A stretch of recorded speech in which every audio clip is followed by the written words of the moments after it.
से लड़ी बिहारी जी में कवि की घड़ी।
हो बिहारी यही विनती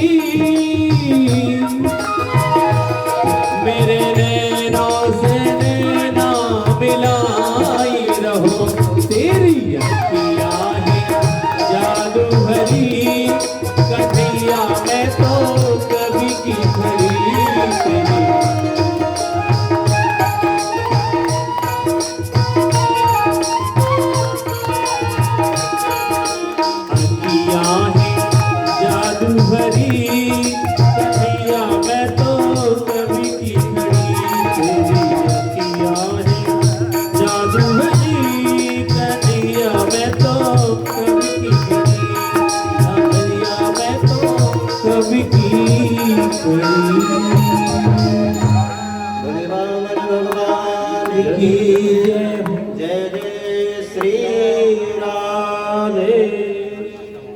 माता अदिति ने भगवान को कौपीन पहनाई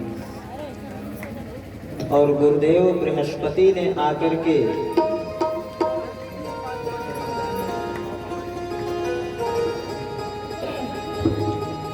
गुरु गोविंद भगवान की जय।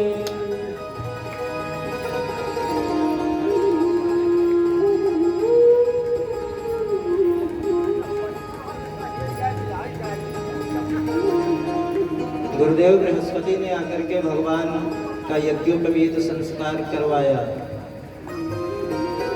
दिशाओं ने आकर के भगवान को छत्र समर्पित किया। यज्ञोपवीत संस्कार होने के पश्चात जो भी भिक्षा प्राप्त हुई, भगवान वामन जब गुरुदेव के पास गए और कहा गुरुदेव ये भिक्षा हमें मिली है, आप इसे ग्रहण करो। बृहस्पति जी ने कहा देखो इतनी थोड़ी सी भिक्षा में हमारा काम नहीं चलने वाला। अगर तुम भिक्षा ला करके देना ही चाहते हो तो इस समय त्रिलोकी के राजा बलि हैं और उनके यहाँ यज्ञ पर यज्ञ चल रहा है, तुम जाकर के उन्हीं से त्रिलोकी की भिक्षा मांग करके मुझे ला करके समर्पित करो। भगवान वामन ने कहा ठीक है महाराज, जैसी आपकी आज्ञा हो। और भगवान वामन छोटे छोटे चरण, छोटी छोटी चरण पादुका, हाथ में कमंडल लिए हुए, छत्र साथ में,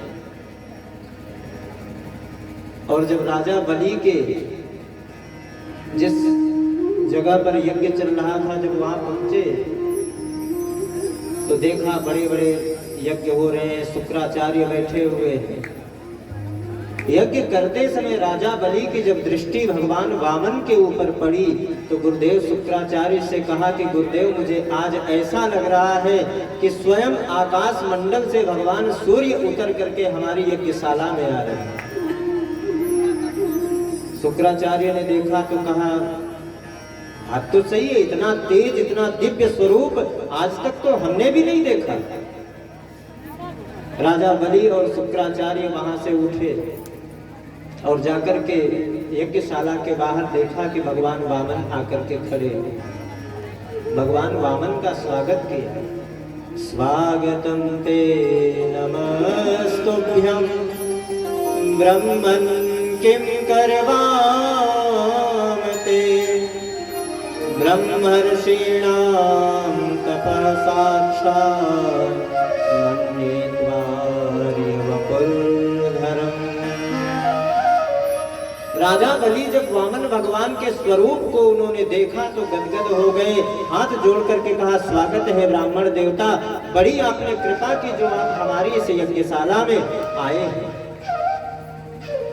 आज हमारा ये यज्ञ, हमारा परिवार, हमारा कुल आपके स्वरूप को देख करके बिल्कुल धन्य हो गया। और महाराज मैं आपसे एक बात कहना चाहता। भगवान ने कहा कहो क्या है?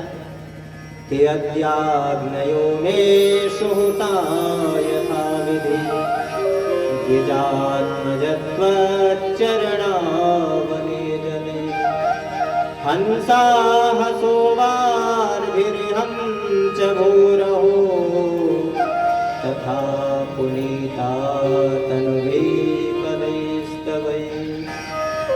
आपके चरण हमारे इस स्थान पर पड़े हैं, हमारा कुल पवित्र हो गया, हमारे पितर आज तृप्त हो गए।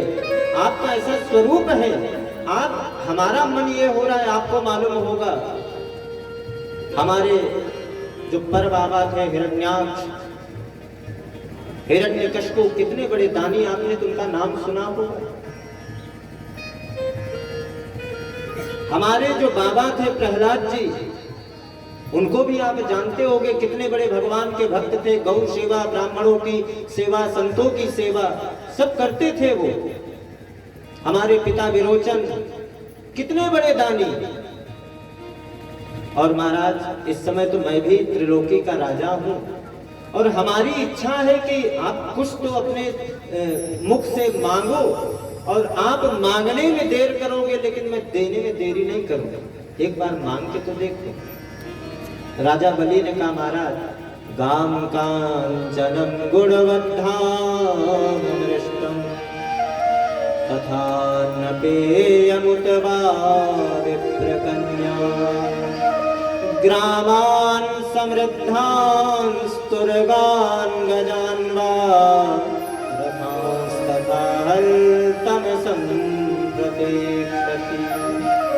महाराज अगर आपके लिए रहने की व्यवस्था ना हो तो 2, 4, 10, 20, 50 गांव में आपको दे दूं। अगर आपके पास में गौवे ना हो तो मैं आपको गौओं की व्यवस्था कर दूं। अगर आपका अभी तक विवाह ना हुआ हो तो मैं किसी ब्राह्मण कन्या को देख करके आपका विवाह भी करवा दूंगा। लेकिन आप मांगो तो सही, मांगो आप, क्या चाहिए आपको? भगवान धीरे धीरे माला कर रहे थे, कुछ बोल नहीं रहे थे। शुक्राचार्य से राजा बलि ने कहा, गुरुदेव इतनी देर से मैं इनसे प्रार्थना कर रहा हूं कि ये कुछ मांगे, ये तो कुछ मांगते ही नहीं। शुक्राचार्य ने कहा, देख नहीं रहे हो माला इनकी चल रही है, भाई माला हो रही तो बीच में कैसे ये बोलेंगे? भगवान की जब माला पूरी हुई तो भगवान ने कहा, महाराज आपके जो पूर्वज थे बड़े दानी थे, हमने सुना हिरण्याक्ष महाराज ने वाराह भगवान को अपने प्राण भी दे दिए, हिरण्यकशिपु ने नरसिंह को अपने प्राण त्याग दिए, राजा विरोचन इतने दानी, प्रहलाद जी इतने भगवान के भक्त, तो आप तो त्रिलोकी के राजा हो, फिर आप अगर दान की बात करते हो तो कौन सी बहुत बड़ी बात है। और महाराज मैं एक बात आपसे बताऊंगा, मैंने आज तक किसी से कुछ लिया नहीं, तो मैं आपसे कैसे ले सकता हूं? राजा बलि ने कहा, महाराज हमारी यज्ञशाला में आए हो आप, तो बिना लिए हुए यहाँ से आप कैसे जा सकते हो? वापस नहीं जा सकते, कुछ ना तो कुछ आपको मांगना ही पड़ेगा, कुछ तो ले लो आप। भगवान ने कहा, देखो अब आज तुम कहते हो कि 2 4 10 20 50 गांव ले लो, क्या करूंगा मैं गांव लेकर? भाई आज आप गांव दे दोगे, रहने की हमारी व्यवस्था हो जाएगी, फिर आप कह रहे हो कि आपका विवाह भी करा दूंगा, चलो हमारा विवाह भी हो गया, फिर हमारे घर में बाल गोपाल भी होंगे, फिर उनके खाने की व्यवस्था, पढ़ने की व्यवस्था सब होगी, तो कौन करेगा? राजा बलि ने कहा, महाराज उसकी चिंता मत करो, आप सारी व्यवस्था मैं करूंगा, सिर्फ अब आप हाँ कर दो कि मुझे चाहिए। भगवान ने कहा, देखो भाई मैंने आज तक कुछ लिया नहीं, इसलिए हमारा नियम ना टूटे, अगर तुम बहुत ज्यादा ही कहते हो कि नहीं नहीं ले लो, तो हमारी इच्छा है कि 3 पग धरती में अपने पैरों से नाप करके ले। राजा बलि हंस पड़े, कहा, एक तो महाराज आप खुद 52 अंगुल के हो, और इतनी क्या करोगे धरती, और लोग क्या कहेंगे? एक त्रिलोकी का राजा, और उससे एक ब्राह्मण ने मांगा भी तो 3 पग भूमि मांगा है। नहीं महाराज आप जिद बोले नहीं, देखो भाई तुम ज्यादा कह रहे हो कि ले लो, तो मैं तुम्हारी बात रखने के लिए 3 पग भूमि मांग रहा हूं, और हमारा महाराज नियम ही लागू पड़े, क्योंकि मैंने कुछ लिया नहीं, और जब मैं आपसे लूंगा तो मैं अपने पग से भूमि नाप करके लूंगा।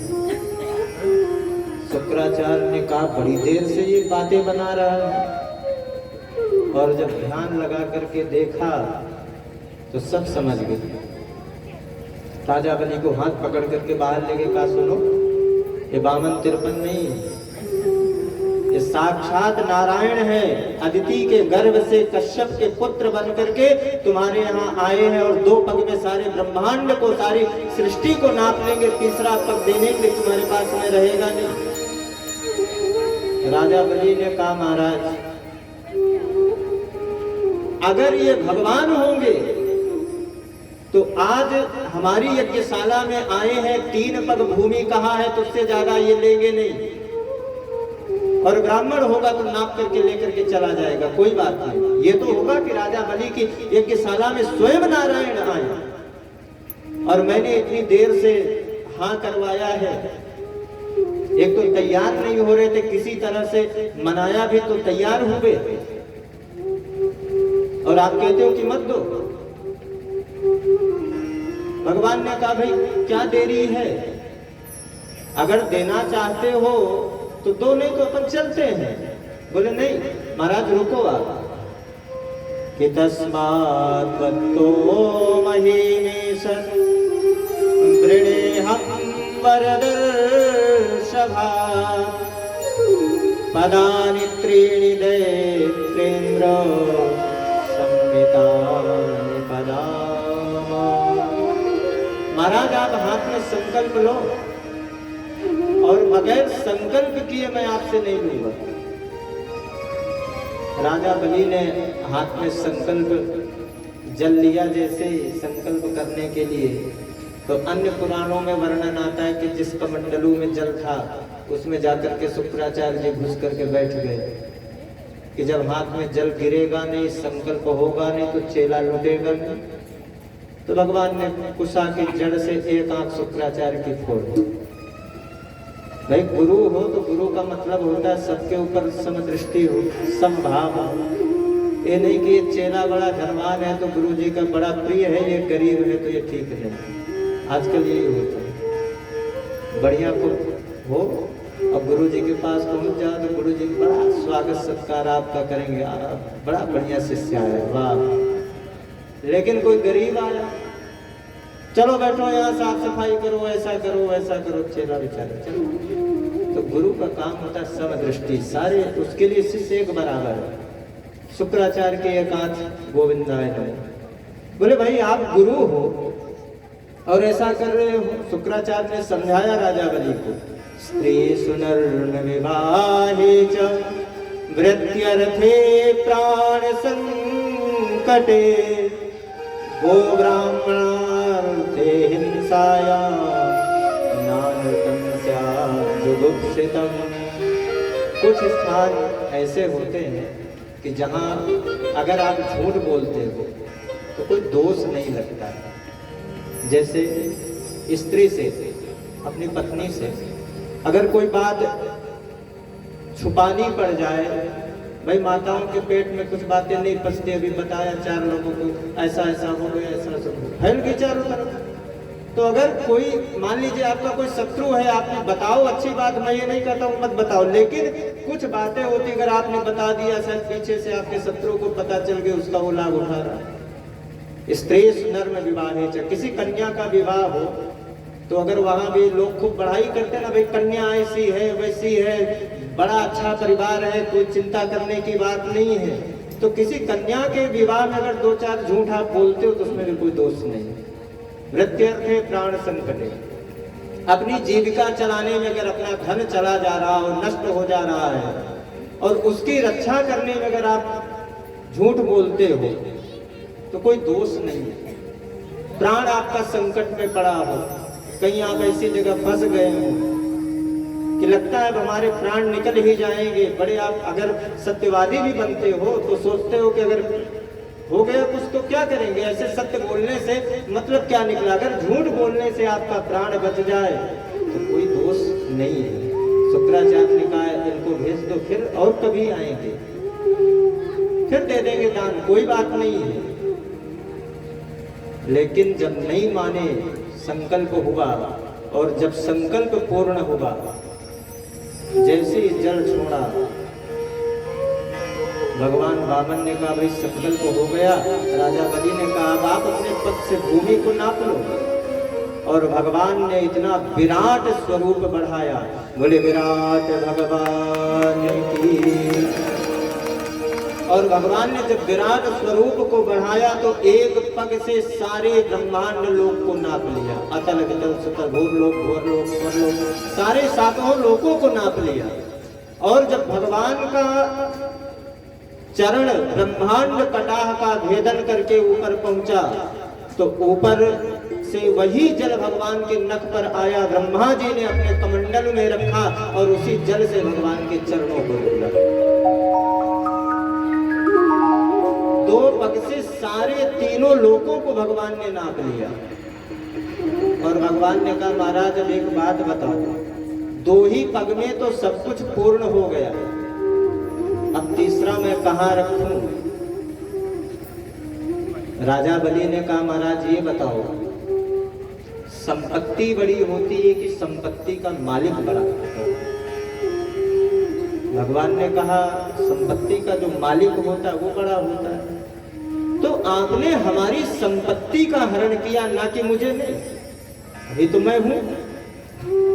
और एक प्रभु निवेदन है, यदुत्तम श्लोक भवान ममेरितम वचो व्यलीकं सुरवर्य मन्यते करोमृतं तन्न भवेत् प्रलम्बनम्। जीवनम भजन तृतीयम कुरु मे।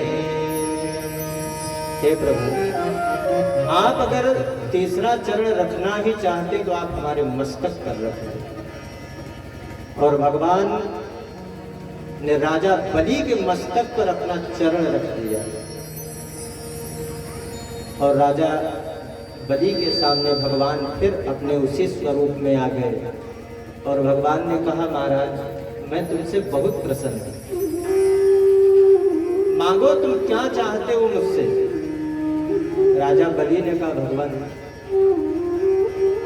अब जब मेरा कुछ रहा ही नहीं तो मैं फिर से मांग करके दान की हुई वस्तु को मैं वापस लेकर के करूंगा क्या। भगवान ने कहा, नहीं, अगर आज मुझे इंद्र से युद्ध भी करना पड़े, मैंने तुम्हारे त्रिलोकी का राज ले लिया, अगर इंद्र से युद्ध भी करना पड़ा तो मैं इंद्र से युद्ध करके पुनः ये त्रिलोकी का राज्य तुम्हें समर्पित कर दूंगा, बताओ तुम्हें क्या चाहिए। राजा बलि ने कहा, भगवान मेरी एक इच्छा है, अगर आप उसे पूर्ण करना चाहो तो बताएं। भगवान ने कहा, क्या चाहते हो। राजा बलि ने कहा, भाई मैं अपने घर से जब भी निकलूं तो आपका ही दर्शन हो मुझे। भगवान ने कहा, यानी तुम्हारा दर्शन। तो दर्शन देने का मतलब ये है कि द्वार पर मुझे खड़ा होना पड़ेगा द्वारपाल बन करके। अब पता नहीं आप किस द्वार से निकल रहे, उसी द्वार पर मुझे उपस्थित होना पड़ेगा। तो राजा बलि ने कहा, महाराज यही मैं चाहता हूं कि मैं जिस भी द्वार से निकलूं हमेशा आपका ही दर्शन पाऊं। भगवान वामन जो है राजा बलि के यहाँ आकर के रह गए और नारायण के रूप में पुनः वैकुंठ को प्रस्थान कर गए और त्रिलोकी का जो राज्य था वो राजा बलि के माध्यम से महाराज इंद्र को फिर से वापस मिल गए। अब लक्ष्मी जी को पता चला कि प्रभु तो आए ही नहीं हमारे। लक्ष्मी जी ने सोचा कि इनको लाऊं कैसे, तो राजा बलि के पास में गई, बहन बन करके कहा, महाराज इन्हीं को हमें दे दो और तो कुछ नहीं चाहिए। तो राजा बलि के यहाँ से माता लक्ष्मी फिर वामन के रूप में लेकर के वापस वैकुंठ आए। और जब लक्ष्मी जी वापस लेकर के वामन भगवान को आई, बड़े प्रेम से सब रहने लगे। इसी अष्टम स्कंध में, इसी मनवंतर में भगवान ने मत्स्य रूप धारण किया। सत्यव्रत नाम के राजा थे और रोज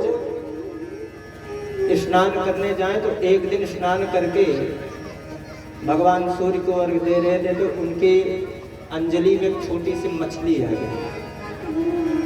और जब मछली आई तो जल छोड़ने जैसे जा रहे तो मछली ने कहा, महाराज मेरी रक्षा करो, अगर आप फिर से इसी जल में मुझे छोड़ दोगे तो बड़े बड़े जो जीव जंतु हैं वो मुझे खा डालेंगे।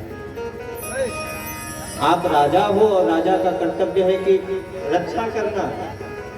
तो उस मछली को राजा घर लाए और एक पात्र में, छोटे से पात्र में मछली को रखा और धीरे धीरे देखते देखते वो मछली बड़ी हुई। आवाज लगाई, मछली ने कहा, महाराज अब ये तो पात्र हमारे लिए छोटा पड़ रहा है और बड़ी आप व्यवस्था करो। राजा ने और बड़े पात्र में रखा, देखते देखते फिर और मछली और बड़ी हो गई। वहीं पर एक बड़ा सरोवर था, उसमें रख दिया, फिर देखते देखते मछली बढ़ती चली गई। राजा से मछली ने कहा, महाराज अब तो यहाँ रहने योग्य हमारी व्यवस्था नहीं हो सकती, आप मुझे ले चल करके समुद्र में छोड़ दो।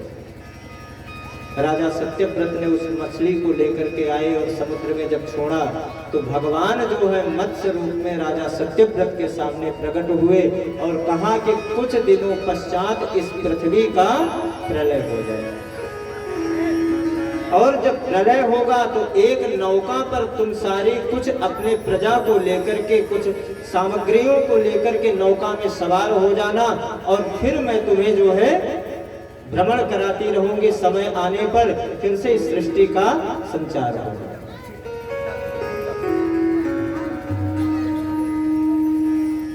प्रिय भक्त वत्सल भगवान की।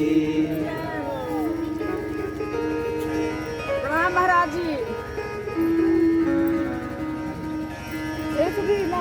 और प्रलय हुआ, राजा सत्यव्रत एक नौका में सवार हुए और भगवान जो हैं जब तक प्रलय पर्यंत सबको नौका में लेकर के भ्रमण करते रहे। सुखदेव जी कहते हैं परीक्षित भगवान राम और कृष्ण इनमें दोनों में कोई अंतर नहीं है। राम कृष्ण दो एक हैं, अंतर नहीं इनमें, इनके नयन गंभीर हैं,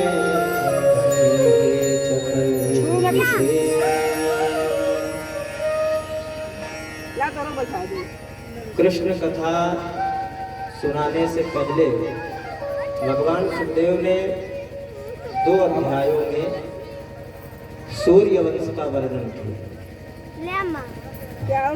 क्योंकि राम जी का चरित्र जो सुनाना चाहते थे, जानते थे कि जब तक राम का चरित्र नहीं समझ में आएगा तब तक कृष्ण कथा नहीं समझ में आएगी। क्योंकि कृष्ण कथा ऐसी है कि समझ में आएगी ही नहीं। इसलिए सुखदेव जी ने राजा परीक्षित को 2 अध्यायों में रामचरित्र का वर्णन किया। कृष्ण नाम, जब कृष्ण का नाम लें तो बड़ा टेढ़ा नाम है, हर कोई नहीं बोल पाता, बोलते किशन। कृष्ण नाम जो है बड़ा टेढ़ा है और राम जी का नाम बिल्कुल सीधा सा है, राम।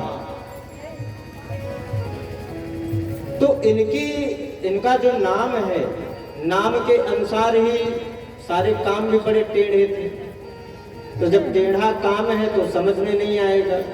तो इसलिए महाराज परीक्षित ने जो कथा सुनाई राम कथा की मर्यादा रूप में। राम जी कौन है? मर्यादा पुरुषोत्तम। तो ब्रह्मा के पुत्र हैं मरीच, और मरीच के कश्यप, और कश्यप के पुत्र हुए सूर्य। इन्हीं को हम आप विवस्वान मत कहते हैं। तो इन्हीं के वंश में आगे चल करके वैवस्वत मनु हुए, और वैवस्वत मनु के यहाँ ही सरियाती नाम के राजा है। सरियाती महाराज की एक पुत्री थी जिसका नाम था सुकन्या। एक बार अपने सखियों के साथ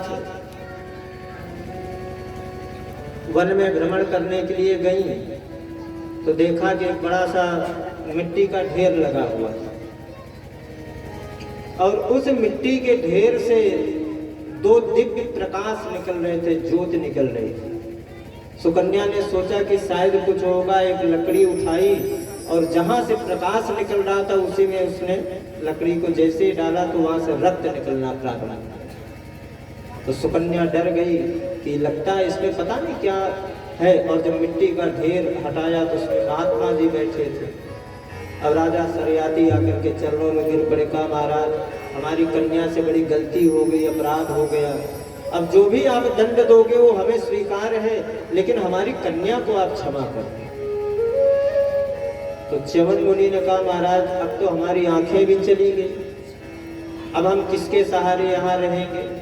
तो ना चाहते हुए भी सरियाती महाराज को अपनी पुत्री का विवाह च्यवन मुनि के साथ करना था। अब जब इनका विवाह हुआ तो अश्विनी कुमार जो डॉक्टरों देवताओं के वैद्य हैं, इनको पहले भाग नहीं मिलता था यज्ञ में। अश्विनी कुमारों ने आकर के कहा महाराज हम आपकी आंखें ठीक कर देंगे, लेकिन हम ये चाहते हैं कि आप भी यज्ञ में हमें भाग दिलवाओ। तो अश्विनी कुमारों ने च्यवन ऋषि की आंखें सही कर दी, इन्होंने यज्ञ किया और यज्ञ में अश्विनी कुमारों को फिर से भाग मिला। और इन्हीं के वंश में आगे चल करके एक प्रतापी राजा हुए नभक, और नभक के पुत्र हुए नाभाग, और नाभाग के ही पुत्र महाराज अम्बरीश। अम्बरीश महाराज जो है बड़े भगवान के भक्त थे। हर एकादशी का ये व्रत करते। एक दिन बैठ करके अपने हाथों से ही भगवान का भोग बना रहे थे। तो भगवान, इनको लगा गर्मी का समय था, ठंडी ठंडी शीतल जब हवा चली तो अम्बरीश को लगा कि ये इतनी शीतल हवा कहाँ से आ रही है। जब पीछे मुड़ करके देखा तो स्वयं प्रभु अपने पीताम्बरी से धीरे धीरे हवा कर रहे थे। अम्बरीश ने भगवान के चरणों में प्रणाम किया, कहा प्रभु मैं अपने हाथों से सेवा कर रहा हूं और आपकी आने की क्या आवश्यकता थी। इतने बड़े सम्राट होकर के फिर भी जो कुछ भगवान के लिए करते अपने हाथों से ही करते। ये नहीं कि कितने दास दासियां थी, किसी से भी कुछ भी करवा सकते थे, लेकिन अम्बरीश महाराज हमेशा भगवान की सेवा, कुछ भी पुष्प लाना हो, जल लाना हो, सारी व्यवस्था अपने हाथों से करते। भगवान प्रसन्न होकर के अपने सुदर्शन चक्र को आदेश दिया कि अम्बरीश के राज्य की और अम्बरीश की रक्षा हमेशा आप करना। एकादशी का व्रत इन्होंने किया और द्वादशी का व्रत जब छोड़ने का समय आया तो दुर्वासा जी अपने सफरकर सहित शिष्यों के साथ इनके यहाँ पधारे। तो अम्बरीश महाराज बड़े प्रसन्न, का महाराज आपने बड़ी कृपा की, आप जैसे संतों का आगमन हुआ और आज द्वादशी है, हम ये चाहते हैं कि हमारे घर ही आप प्रसाद ग्रहण करें। दुर्वासा जी ने कहा हम जा रहे हैं, स्नान यमुना स्नान करके आएंगे, फिर आपके घर प्रसाद पाएंगे। अब दुर्वासा जी समस्त शिष्यों को लेकर के स्नान करने चले गए। इधर द्वादशी का मुहूर्त बीतता जा रहा था। तो ब्राह्मणों ने कहा महाराज भोजन ना करो, लेकिन अगर व्रत छोड़ना है तो कम से कम भगवान का चरणामृत आप ग्रहण कर सकते हैं। सबकी बात मान करके महाराज अम्बरीश ने भगवान का चरणामृत ग्रहण किया और जैसे ही चरणामृत लिया वैसे दुर्वासा जी सारे शिष्यों के साथ आए। अब जब दुर्वासा जी आए, देखा तो बड़े क्रोधित हो गए। कहा तुमने ब्राह्मण को निमंत्रण दिया और निमंत्रण देकर के पहले ही प्रसाद पा लिया। क्रोध में आकर के हाथ में जल लिया और संकल्प करके जैसे ही जल को जमीन पर छोड़ा वैसे कृत्या प्रकट हो गई। और जब कृत्या मारने के लिए महाराज अम्बरीश की तरफ दौड़ी तो तुरंत भगवान का सुदर्शन प्रकट हो गया। और जब सुदर्शन प्रकट हुआ तो कृत्या को मार करके दुर्वासा जी को मारने के लिए दौड़ी। और जब दुर्वासा जी ने सुदर्शन अपनी तरफ आते हुए देखा तो भागे वहां से। अब वहां से जब चले तो भागते भागते भोलेनाथ के पास पहुंचे। भोलेनाथ से कहा भाई प्रभु हमारी रक्षा करो। भगवान ने कहा आपके ऊपर कौन सी विपत्ति आ गई जो आपकी हम रक्षा करें। कहा इस सुदर्शन से। भोलेनाथ ने कहा भाई इससे हम रक्षा नहीं कर सकते।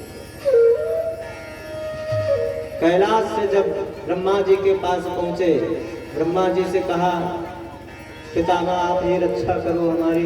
ब्रह्मा जी ने कहा किससे रक्षा करने का। भाई सुदर्शन से। ब्रह्मा जी ने हाथ दोनों उठा दिए, कहा हम नहीं रक्षा कर सकते, ये जिसका सुदर्शन है आप उसी के पास में जाओ।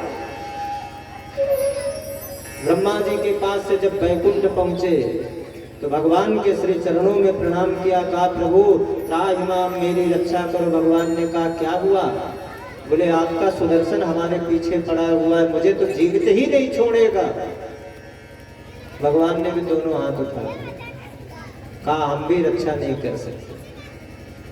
दुर्वासा जी ने कहा महाराज एक बात बताओ, आपका सुदर्शन है और हमारे पीछे पड़ा है और आप कहते हो हम भी रक्षा नहीं कर सकते।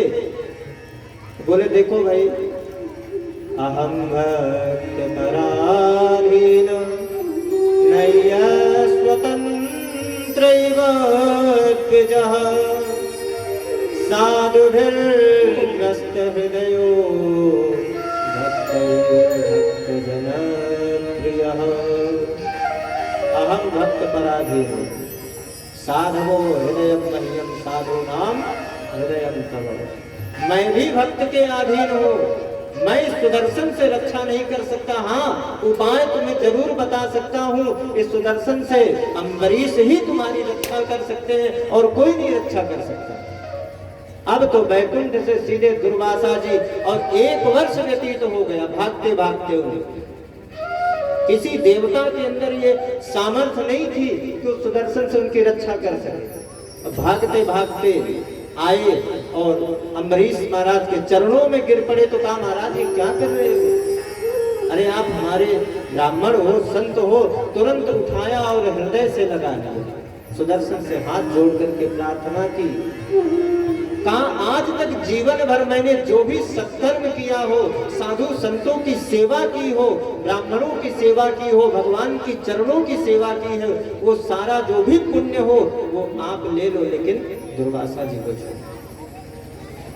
सुदर्शन वहीं पर शांत हो गया और दुर्वासा जी ने कहा, महाराज बड़ा अपराध हो गया मुझसे।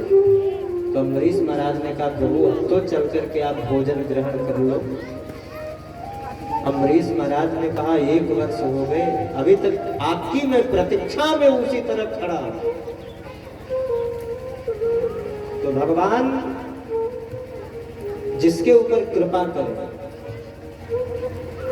सुदर्शन वापस लौट करके चला गया। दुर्वासा जी प्रसाद ग्रहण करके प्रस्थान कर गए। इन्हीं के वंश में आगे चल करके हरिश्चंद्र इत्यादि हुए भगीरथ, जिन्होंने गंगा जी को इस धराधाम पर लाया। और भगीरथ के वंश में बड़े पराक्रम राजा हुए महाराज खड़वांग। खड़वांग के दीर्घबाहु, दीर्घबाहु के रघु, रघु के अज, और अज के महाराज दशरथ। दशरथ महाराज भी चक्रवर्ती सम्राट थे। कोई संतान नहीं थी। एक बार जो है गुरुदेव वशिष्ठ के पास दशरथ जी महाराज गए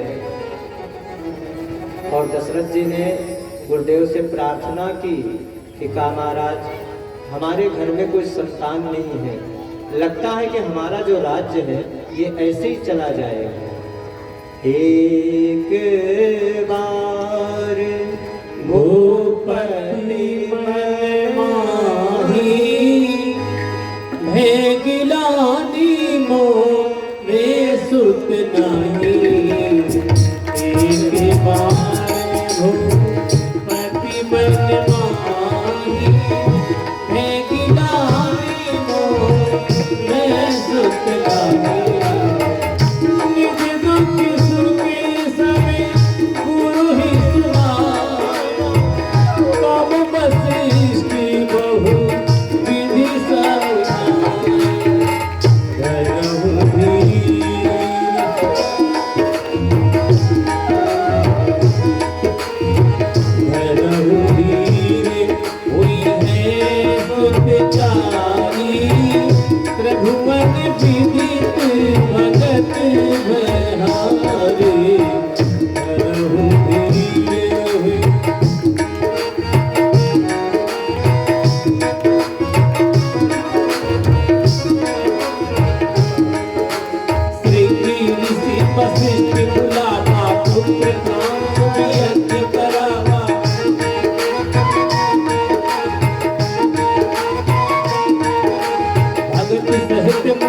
नहीं।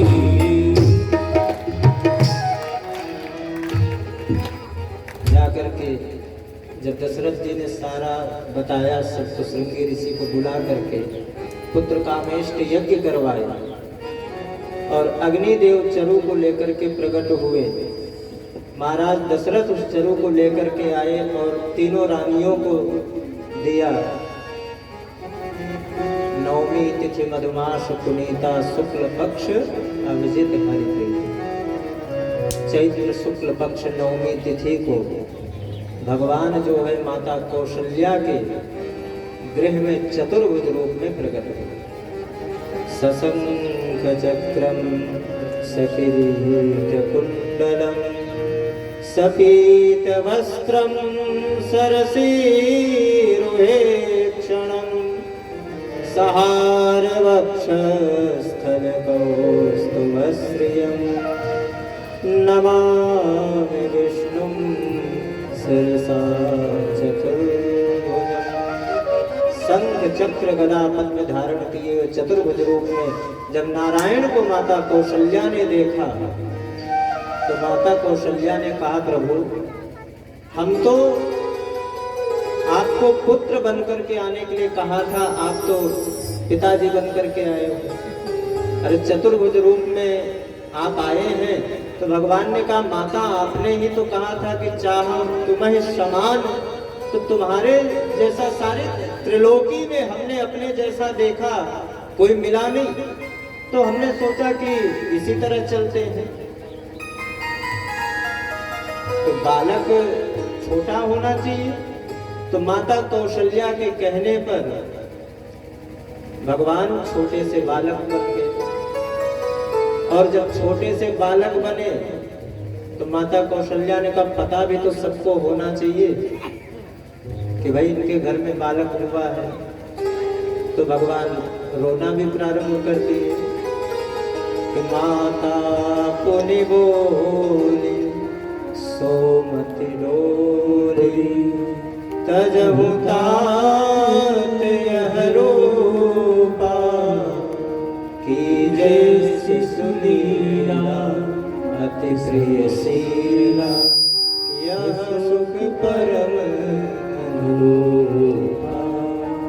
भगवान जो है जब रुदन करने लगे, दासियों को पता चला, महाराज दशरथ जी को जाकर के जब समाचार सुनाया तो दशरथ जी भी बड़े प्रसन्न हुए। एक नहीं, दो नहीं, चार पुत्र हुए। जन्म लियो मेरे रघुराई अवधपुरी में बहार